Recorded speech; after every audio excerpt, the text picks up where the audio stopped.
This is Tim Kelly on Renters Revolution podcast, here to help everyone realize how you can take part in a revolution to overthrow the shitty, lawless administration we're all dealing with right now and make money and get treated with more respect. I do this work in part because, like many people, I love the idea of Robin Hood. I grew up in the woods. I like archery. I like the color green. And I like the idea of having a more equitable society. I like the idea of fighting back against corruption and excessively consolidated power with courage, with bonds of friendship and brotherhood, with a passionate connection to Maid Marian, and with pluck and daring. Unfortunately, most of us are a long ways from Sherwood Forest.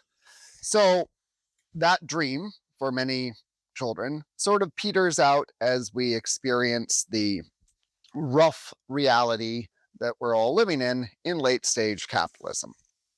What I've found through tenants' rights legal work is the most effective mechanism to transfer wealth from the landed aristocracy, also known as the oligarch class, to common working class people. Most of us pay more of our monthly income to rent than anything else. We live in a society where there are a number of mechanisms that are designed to transfer wealth from working class people to excessively fewer hands. Healthcare system, gasoline, excessive consumerism. But among all these problematic systems, rent is the main driver that is consolidating wealth in fewer and fewer hands in America today.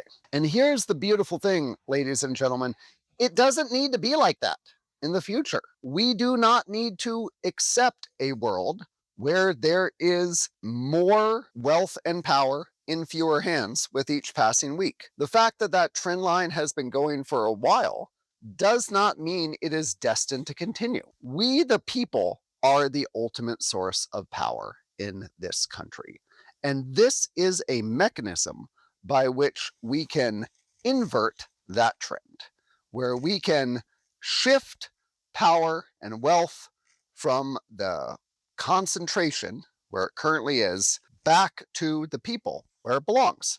This mechanism that I've come up with is quite simple, and it's based around the fact that in the California state constitution, any residential tenancy has the right to a jury trial. If you are facing an eviction and you don't inadvertently waive it, you have the right to a trial by your peers to decide if you should be kicked out of your home. And you might be not so surprised to learn that if people have to take time out of their day to come sit in a courtroom and hear a case where a landlord is trying to evict a person, they will often be sympathetic to the real person who is fighting to stay in their home. The mechanism is surprisingly simple.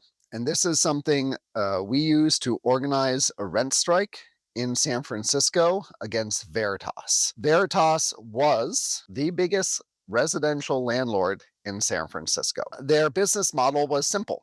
They would buy an apartment building. They would consider the delta between the rents that were being paid by the current inhabitants of that building and what they thought they could get on the open market.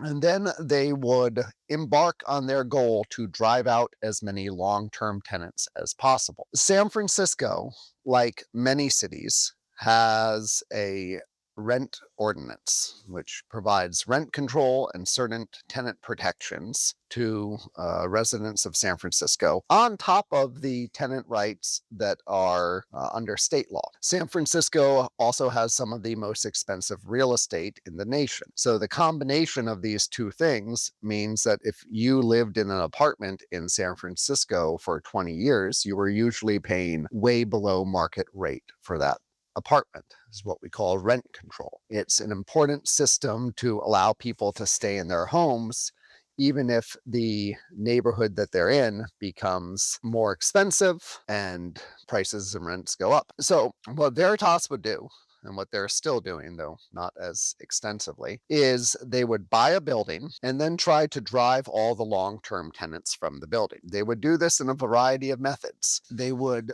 refuse to do repairs or do them in an aggressive and malicious way. They would be intrusive in trying to pry into people's life and privacy so that they were made uncomfortable and more likely to leave. They would do construction in a manner that was intentionally indefinite and disruptive. They would cut off services like trash chutes or utilities, and just do whatever they could to try to make people uncomfortable. And they often got away with it. And then they would be able to flip apartments, charge more rent, and use the increased earnings on the rent rolls to get bigger loans with the buildings as collateral and buy new apartment buildings and spread like a pestilence through the city. This behavior eventually brought them to 1130 Larkin Street, where they encountered a friend of mine named Linda. A few years after that, Veritas purchased her building. Although she had lived there for 21 years,